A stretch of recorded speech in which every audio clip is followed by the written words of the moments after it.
acting like, yeah, I'll do, whatever you want to do, boo. Baby, give me number like blue. Is it magical what you do?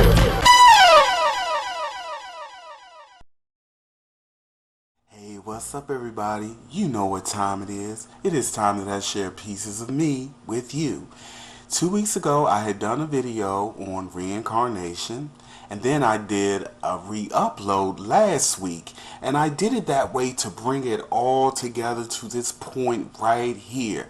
I am going to share yet again more revelations that I've had regarding this subject matter, my perspective, my views, and maybe a little opinion up in there a little bit, just a little bit. But for the most part, I'm sharing with you what I remember, what I've witnessed, and it's really a blessing to be able to go outside the veil and learn so much and bring it back and share it in a way that is so well embraced. And speaking of which, many of you guys have written me saying that you are not getting my videos. In the past, I have taken long breaks from making videos, and when people don't see a video showing up in their inbox, I think it's gotten to a point where there's an assumption that I must be taking a break. I hadn't taken a long break at all since 2013 has come in. I've consistently put up at least one video a week. So if you guys are not getting a video showing up in your box, if you are subscribed to me, that is, if you're not getting a video showing up in your box at least weekly, it may be a good idea to just come on to the main channel and check it out. Again, I have uploaded at least one video every week since 2013 has come in. So you guys who are behind, you got some real catching up to do, alright? So check out those videos. Don't forget to rate or comment, okay? Alright, now I'm going to talk about several things in this video. I am going to share with you an experience that I had in the spirit realm with an ancestor, and it's related to reincarnation, another revelation. I am going to give you guys an interesting visual and breakdown as to how our individual consciousness, streams of consciousness that is, interact within the infinite ocean of consciousness, and how we project and create and participate in what we perceive to be a physical reality. Last and not least, I'm going to tell you guys how and why some of us have been and are being tricked, or better yet, seduced and lured into reincarnating back into this particular physical reality, or a parallel physical reality much like this one. Now, for starters, let me share with you guys an experience that I had recently with an ancestor.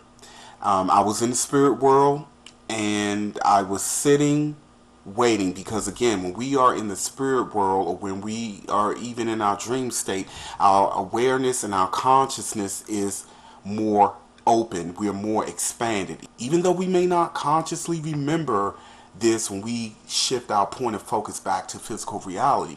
So I'm in the spirit world knowing that an ancestor was going to come and visit me, and I was sitting in what the best way I can describe it, it would be like a kingdom hall. Like if you've ever been to it's kind of like a courtroom, but it's kind of like a mansion courtroom combined. The floors was like marble checkered, and there were pillars, and there was this beautiful landscape, very beautiful scenery. And I was sitting there knowing that I would be meeting with an ancestor, and in walks an ancestor that I didn't consciously remember when he walked in the door, but I instantly knew that he was an ancestor. He was a very tall, dark complexion, appeared to be from our earthly point of view, he appeared to be like maybe early to mid 60s, and he walked in the door and he said, "Oh, I'm glad you made it." And when he walked past the pillar. When he was walking towards, he walked around a pillar and was coming towards me. He came in looking one way. When he passed the pillar, he was a younger African American male, totally different from the form he walked in the door as. And he came up to me and he began talking to me, and I'm not going to get into what was shared, but as he was talking to me, he was morphing into these different people like by the second. He came in as a tall black male, walked past the pillar, appeared to be about 40-year-old fair complexion black male. Then he morphed into another version of black male. Now keep in mind, he's talking the whole time as he's morphing. Then he morphed into an albino. Then he morphed into a female, and then he morphed back into another male. He morphed into like 5 or 6 people as he was walking and talking to me all at the same time. And in that moment, I knew that I was seeing and interacting and decoding the different versions or different layers of who he is. It's only a few layers.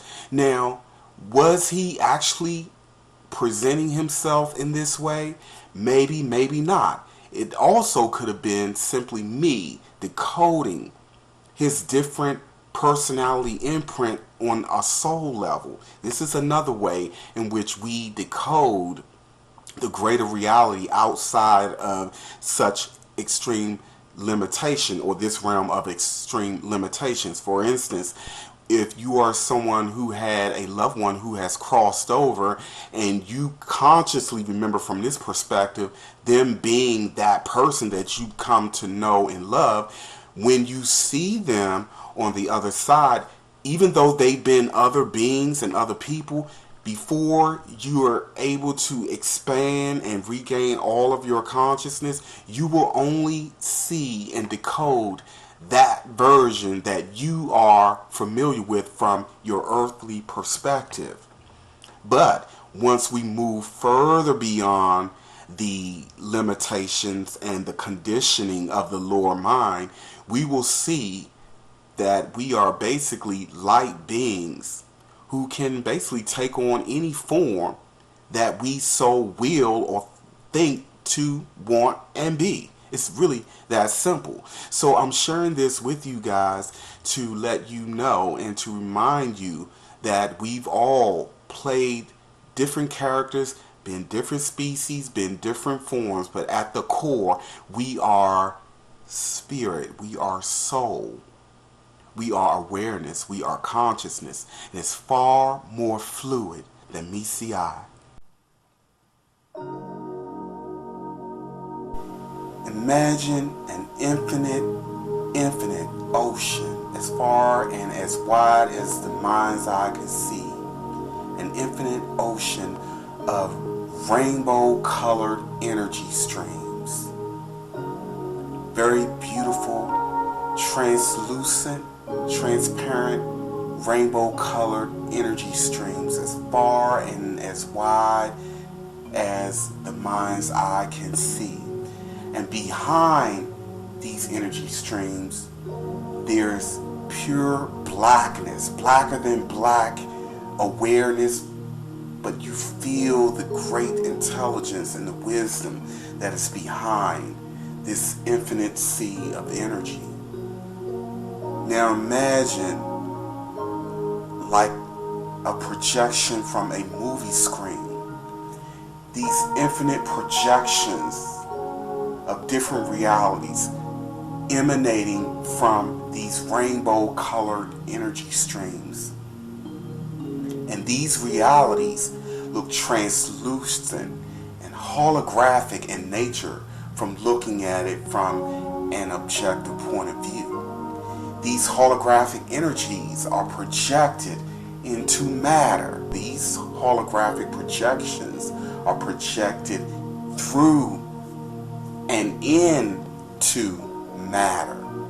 This is what gives us the 3D perspective.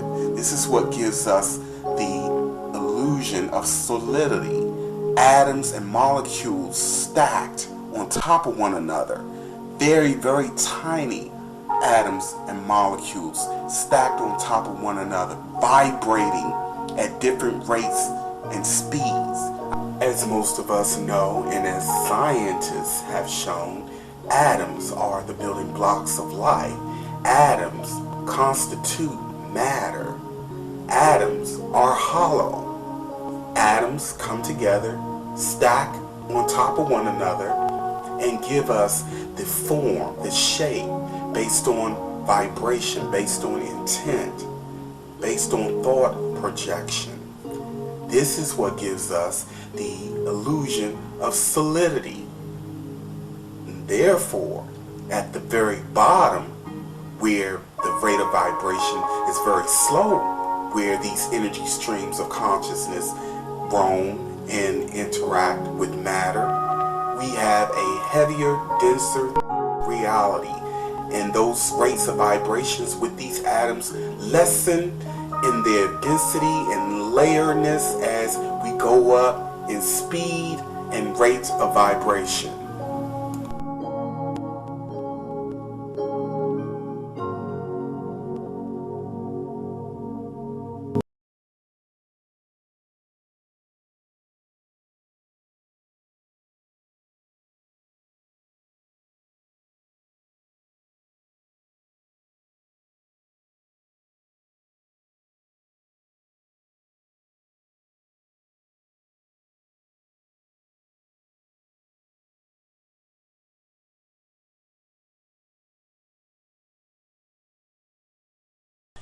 Now, some people have asked me, if we are not really solid, how is it that we feel pain? If you jump off a building, you're going to break bones and you're going to die. And, of course, we know that within this physical reality, everything is very heavy, very dense. Now, I like to use the analogy of water to make my point and to explain how this is so. We know that water, H2O, takes on many forms if we don't put it in a controlled environment to preserve it at whatever form we want it to be. For instance, if we want ice, we know that in order to have ice and they hold it as ice, we must put it in the freezer. What is happening at that point? We're putting the water in an environment where the molecules within it slows down to such a rate that it stops. So water is basically H2O molecules slow down to such a vibration that it freezes in place and becomes heavier in the process. This is the same thing that happens in physical reality. Now, if you take a block of ice and slam it to the ground, of course it's going to break to pieces. If you take a block of ice and bust someone upside the head, you may bust their head, you may, cause some serious damage. The same concept. You are physical because you are in an environment that is slowed down to such a rate of vibration that you have the illusion of solidity. But in your natural state, you are just like the water. You can be put in an environment where the vibration or you're heated up and the vibration changes and you become fluid like water, or you become a gas, you become mist, vapors, and so on and so forth. You get where I'm going here. So when we are in physical reality, or when we incarnate in a physical body, we are the equivalent of ice. Now, when the soul or the core of who we are merges with the physical body, those energy streams that we are connected to, because we are energetic beings, those energy streams comes in and basically intertwine and connect with the nervous system within the body. So the pain that we feel if someone hits us, what is happening is that we are feeling the pressure, we're feeling the impact, but the pain is the result of electrical signals to the brain. Again, we are electrical beings.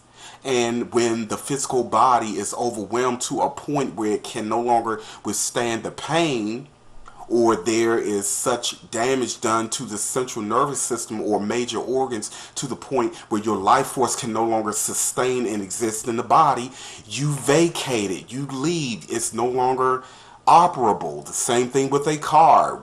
No matter how healthy we are, if we get into a vehicle that is not fully operational and there's craziness going on with it, you're not going to get but so far with that car. So what do when we have a car that breaks down or clunks on us?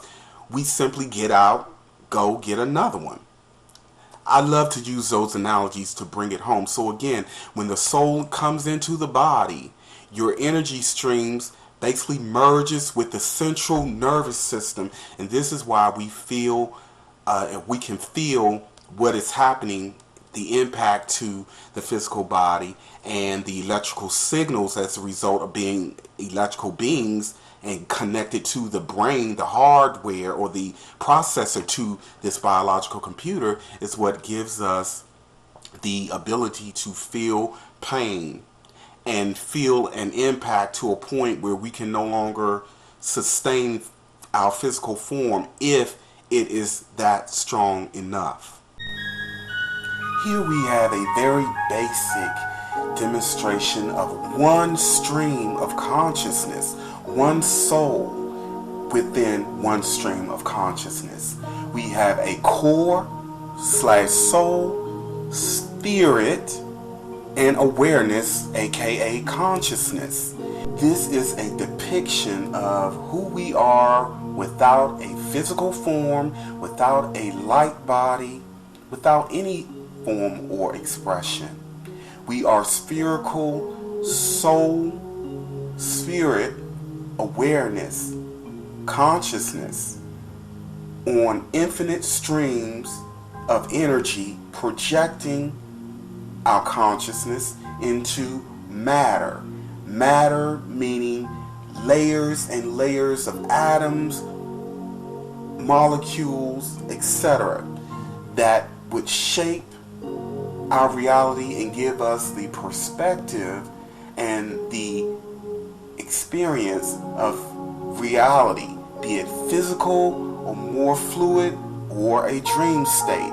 And it's all relative to the rate and speed of vibration to which your point of focus and perspective is on. Again, the higher your awareness, spirit, and soul core perspective is, the faster and more fluid the projection and reality would be. And of course, the lower one is on the energy stream, the more slower and denser and limited our perspective would be. Now, once again, this basic illustration is from one perspective. Now, keep in mind that we have the ability to split our core, soul, spirit, and awareness and be in multiple expressions, forms simultaneously. And from and through this infinite energy stream that we are on, we send information to and from constantly, whether we are consciously aware of this or not. I've said it before and I will say it again.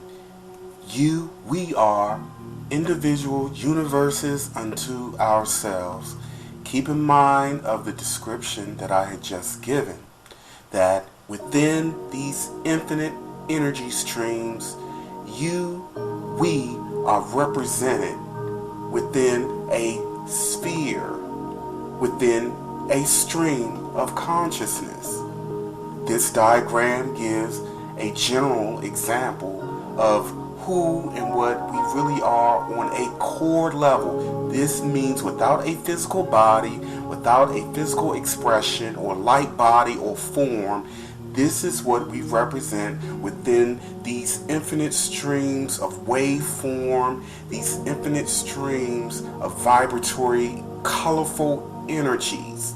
And when we are in this stream, we are in essence projecting from this perspective into these infinite layers of atoms, matter, molecules, whatever you want to describe them as. Again, the higher one moves up in consciousness and up this spiritual, this infinite stream of consciousness, the more expansive one's awareness, core, and spirit is, as well as one's ability to speed up the rate of vibration when it comes to matter, the atoms, or molecules. Now, multiply what I just stated. Multiply that times infinity. You don't only exist in this particular reality. You are only consciously aware of this particular reality, given the extreme nature of existing within such a dense and unnatural state.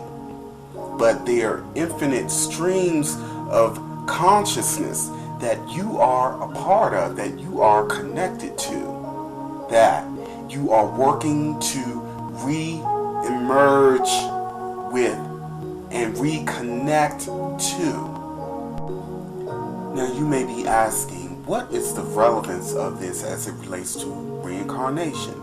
Well, it's pretty simple, and this is yet another layer to the discussion of reincarnation and my own revelation, and that is we are not really having past lives. We're not really reincarnating. We're actually incarnating in cycles, meaning we incarnate in various realities at the same time in cycles. So we are having these experiences simultaneously within our own unique energy stream, and from our current perspective, if we were to try to regress and determine what a past life experience is, we are tapping into the energy stream of a parallel life that we are having in a different stream, or aka timeline. So in essence, what is occurring is that we're withdrawing our point of focus from one reality to the next. So we have already ended physical life. We just haven't consciously caught up to the end of our physical life from this perspective. We are already having a future life, although we are not consciously aware of. Now, this is something else very interesting. Many times when we are having those dreams, don't be surprised if you one day realize that you're actually seeing through the eyes of one of your parallel selves in a different reality as a totally different personality or a totally different being. See how interesting and layered and even complex this can get? But it's also a true testament of just how incredibly powerful we SOULar beings or soul beings truly are. Things are not always love and peace and oneness, even though everything is connected, whether we want to accept it or not. Everything really is an extension of the source, whether we accept it or not. There are, unfortunately and fortunately, depending on how you look at it, but there are many of us who have just not reawakened to this truth. And there are those of us who don't want to reawaken to this truth because we like things the way they are, meaning being separate and being away from those that we see as inferior or less than we are. Now that brings me to my point about beings who are being tricked into reincarnating back into a dense matter or physical reality, or reality very similar to this one. The way this is being done, it actually starts in physical reality. How, you may ask? Well, if we spend the majority of our time being distracted by things that will not expand our awareness and get us to go inside and really reconnect and remember who and what we are and just how fluid and complex reality really is. If we don't invest in that time, quality time to do that, to lighten our vibration, to lighten the load, so to speak, and learn what it is we need to learn in order to embrace and reconnect with the greater whole, then what happens is we become fodder to those who would like to keep us here to feed off of our energy stream, our life force. So if you are not in control of your energy and life force, and you're just willy-nilly abusing and misusing it, then there are parasitic forces and entities who would gladly come in and take care of what you are not taking care of. So the trickery starts here in a world where there's so much focus being put on the lower self, feeding the lower self. The lower self, as I described earlier, is synonymous to the lower, slower, vibratory, dense realms and holographic realities and projections that are very, very extreme in limitation. These are the realms where hate, darkness, misery, suffering, lustfulness, mindlessness, I can go on and on and on. This is where such thought projections exist, because it doesn't take much energy to create that stream, to make that kind of connection. And when you look around the world, we see how easy it is to get into these things. My grandfather used to say trouble is so easy to get into, but very difficult to get out of. And that is very true, because the way this structure is set up, there's far more temptation to be lured and seduced into the material world, to build more connections to the material world and not develop this and explore beyond this. You see? So if you are someone who, for instance, believe a certain way, I'll just say that there's a being who is external to you that you must look to save you. If this is your mindset, when you go over to physical life, you may come across a being who will scan your mind and will present themselves as the particular God or being you believe in. But because you have not developed your consciousness to a point of true discernment, how would you know that the being who comes before you is who and what they say they are? Again, we didn't put in the work to understand that there are different expressions in and around us. There are infinite realities in and around us. There are beings who have abilities that we have forgotten that we have.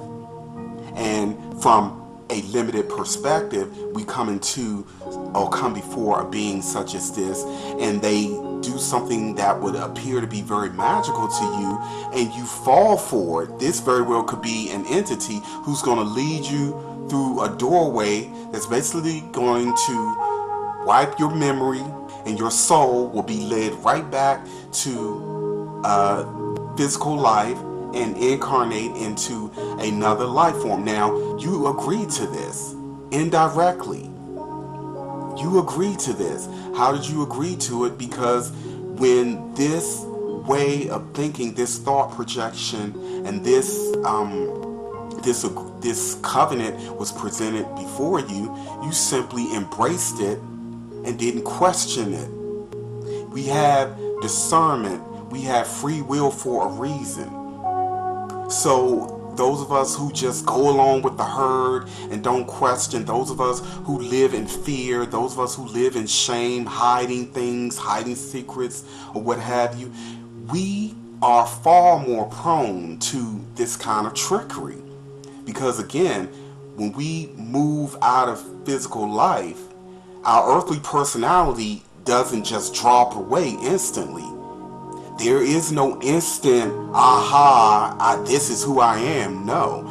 You go to what some people would call the underworld, and in the underworld, you have some beings who are very, very cunning, very clever, and very deceptive, and they can feed off of and mislead those of us who have not done anything or little to nothing to expand our consciousness to a point of remembering and recalling who and what we are, so that if we are in a situation like this, we can better discern and not fall for any offers that may end up leading us into one of these holographic, computer-generated realities, and not the organic one like I had shown you, the organic one that was created in this from the source. Someone had asked me the question, if we all have guardians, why don't they step in and stop a being or entity from tricking or deceiving us into incarnating in this way? For starters, everyone in this reality is not given or assigned guardians. An example of this would be one who had been sent to Earth as a form of prison sentence rather than a fall like the majority of us has had. If need be, those who have incarnated as part of a mission can and does receive help from a guardian in this regard. Those of us who have guardians but are still too easily seduced or manipulated back into incarnating into a physical reality do not receive assistance in this regard, because we must learn a tough lesson. If we do little to nothing to expand our awareness or earn our keeps on a core level, guardians must allow us to experience and learn from our choices, errors, and missed opportunities. Guardians fully understand that getting back up Jacob's ladder requires focus, discipline, dedication, and devotion. And if a soul has given most of their power and focus to elements, thought projections, and wantedness on temptations generated by a holographic and contrived computer world, then we deserve to remain in an environment or realm that supports our predominant desires and beliefs until our point of focus shifts and our intent changes. That's if they change, as some souls have become very stagnant and stay in the loop of recycling. A guardian cannot, nor will not make a soul see the truth and expand within him, her, or itself. A SOULar being must do this on their own and by their own accord. A guardian, no one else, will save us or free us from our own mind streams. We must do this for ourselves, even if it takes many, many painful and very challenging cycles and life streams to achieve it. This is a form of tough love for sure, but this is how we truly grow and mature on a soul, spirit level and gain vibratory momentum. The good, bad, or even the ugly is all building up towards a divine plan, another revelation received from source, energy, or the all. When we don't develop this, when we don't expand this, how easy it is to be tricked, manipulated, and lured into giving your power to someone or something else. So I say, starting today, we need to start doing more to question